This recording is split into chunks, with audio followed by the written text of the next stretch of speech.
네, 여러분 안녕하세요. 뉴스입니다. 민주당의 이원욱 의원이 자신의 페이스북을 통해 부끄러운 민주당이라는 제목 하에 민주당이 어찌 이리 됐냐, 민주당이 자랑이던 정의로움이 어디로 사라졌냐, 어쩌다가 국힘보다 도덕성이 뒤지는 정당이 되고 말았냐, 문제의식을 갖고 민주당다운 민주당을 만들자고 말하는 의원들에게, 개딸들에게 수박 깨기의 대상이 됐다. 혁신위원장의 코로나 학력 저하라는 시민 비하, 민주당 초선 의원 비하 발언에 경악했지만 민주당은 집단적 항의조차 못하는 정당이 돼버렸다라고 입을 털었습니다. 자, 이원욱이 말하는 민주당의 정의로움이란 도대체 무엇을 말하는 것일까요? 지난 총선에서 국민들이 사회 곳곳에 부패하고 썩어있는 부분들 도려내 달라고, 정의로운 사회를 만들어 달라고, 그래서 개혁의 모든 힘을 쏟아 부어 달라고 180석이나 만들어 줬음에도 제대로 된 개혁 입법 하나 완성시키지 못하고 엄중하면서 개혁에 발목 잡던 자들이 이제 와서 민주당이 정의롭지 못하다고 말하다니 정말 기가 찹니다. 이원욱은 그러면서 혁신위가 성역 지키기 위원회로 가고 있다. 당 율사들이 찾아갈 곳은 수원지검이 아니라 민생 현장이다. 국민들이 수해 피해로 시름에 빠져 있는데 이를 외면하고 오로지 개딸만을 바라보는 듯한 정치를 펼치고 있는 민주당이 부끄럽다라고 입을 털었습니다.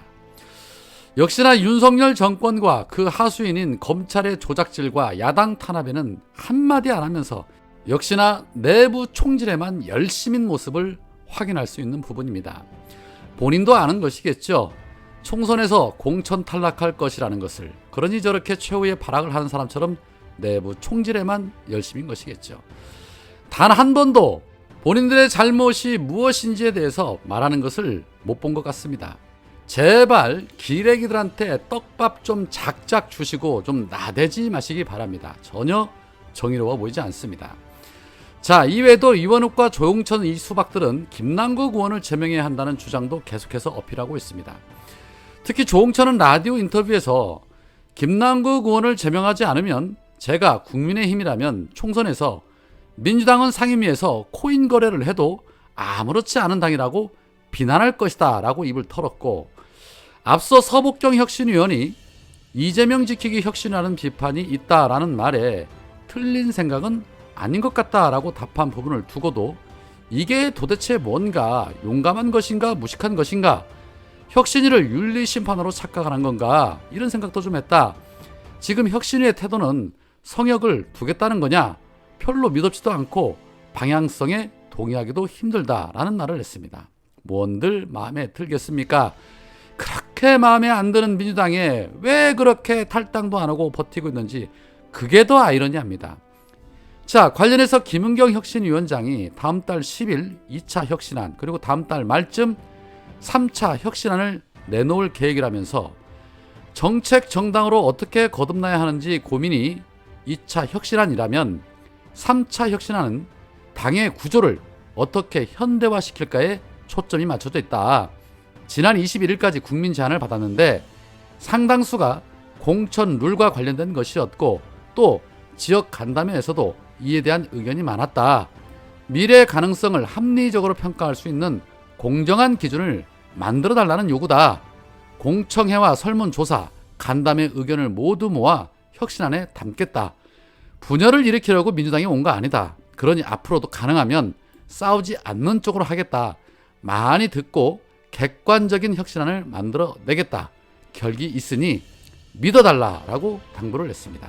3차 혁신안의 대의원지 폐지 문제와 공천 룰에 대한 혁신안을 내놓겠다는 소리인데, 대다수의 당원들이 대의원제 폐지에 대한 입장을 피력을 했고, 또 혁신위가 이 부분에 대해서 긍정적으로 판단하고 있다는 대목에서 누구라도 공감하고 누구라도 인정할 수 있는 그런 혁신안이 도출되기를 바랍니다.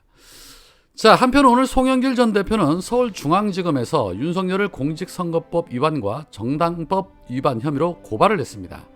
정말 열심히 이 윤석열 정권에 맞서 싸우는 그런 모습이죠. 우리 장모는 사기를 당한 적이 있어도 남에게 10원 한 장 피해준 적 없다라고 말했던 윤석열.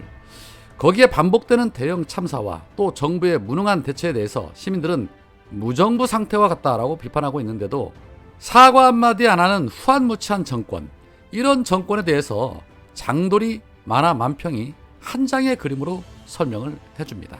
어떻습니까? 웃지 않을 수가 없습니다. 현재 국회 청원 국민동의 청원에는 검찰 특활비 의혹 진상 규명을 위한 국정조사 및 특검 도입에 대한 청원이 진행이 되고 있습니다. 현재 1만 명이 조금 넘었는데 5만 명이 될 수 있도록 여러분들의 청원 동의 참여 부탁드리겠습니다. 끝으로 송영길 전 대표의 발언입니다. 대한민국 헌정사의 대통령 선거에서 승리한 후보가 낙선한 후보를 선거법으로 기소한 사례는 처음입니다. 그렇다면 대통령 역시 선거법 위반 혐의에서 벗어날 수 없을 것입니다. 이번 대통령 장모 항소심 법정 구속 유죄 선고를 통해 장모가 남에게 손해를 끼친 적이 없고 오히려 사기를 당했다면서 윤석열 검찰총장 시절 공조직을 이용해 장모 사건 대응 문건을 만들었던 것을 기억하고 있습니다. 국민은 김건희 여사 주가 조작을 옹호하는 수많은 허위사실 유포를 똑똑히 기억하고 있습니다. 살아있는 권력을 수사했던 선배 윤석열 검찰총장을 벤치마킹해야 합니다. 비록 대통령직에 있는 동안 불소추 특권이 있다고 할지라도 수사는 진행되어야 합니다. 살아있는 권력도 엄정하게 수사해야 한다는 것이 윤석열 대통령의 평소 지론이었습니다. 실제로 윤석열 총장은 박근혜 대통령이 현직에 있을 때도 수사를 했습니다. 문재인 정권 하에서는 자신을 검찰총장으로 파격 발탁해준 문재인 대통령의 청와대도 압수수색을 했습니다. 이에 저는 대한민국이 봉건 왕조 시대가 아닌 민주공화국이라고 한다면 대통령의 범법 행위 역시 엄정하게 수사되어야 한다는 헌법적 원칙에 입각하여 고발장을 접수했습니다.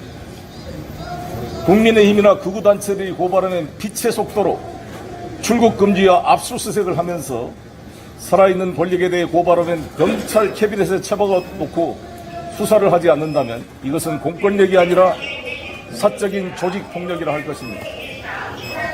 재차 강조하지만 이원석 검찰총장과 송경호 서울지검장은 살아있는 권력도 과감하게 수사했던 선배 서울중앙지검장이자 선배 검찰총장이었던 윤석열 대통령의 전례를 충실하게 벤치마킹해서 엄정한 수사를 하시기 바랍니다.